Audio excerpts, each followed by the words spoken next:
नमस्कार बहनों, एक बार फिर मैं आपका स्वागत करती हूँ। आज मैं आपको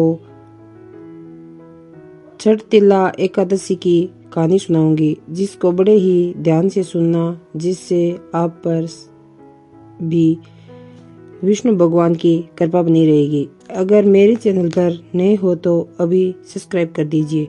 अब हम शुरू करते हैं छठ तिला एकादशी की कहानी।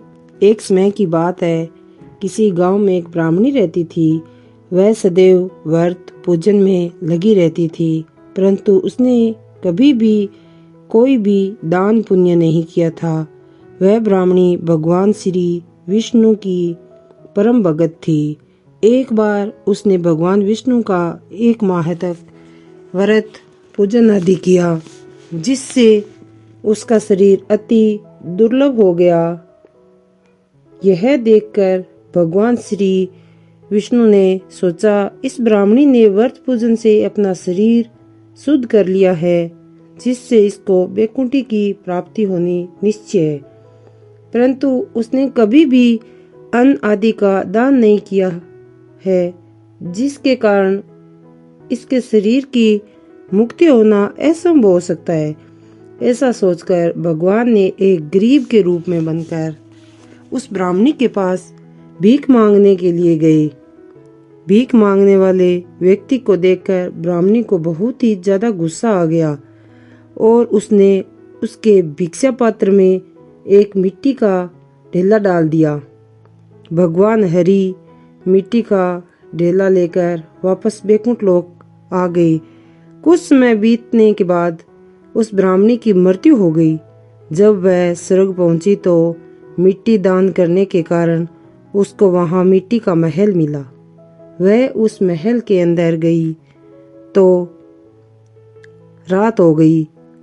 उस महल के अंदर खाने पीने के लिए वह अन्य कोई आवश्यक सामग्री नहीं थी।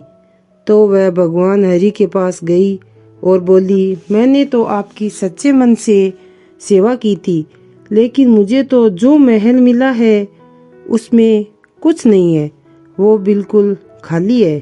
तो भगवान हरि बोले, तू जा और तेरे महल के दरवाजे को अंदर से बंद करके जो देव कन्याएं आएगी, तुम उनसे छठ तिला एकादशी की कथा व्रत का महत्व जानने के बाद ही उनके लिए अपना दरवाजा खोलना।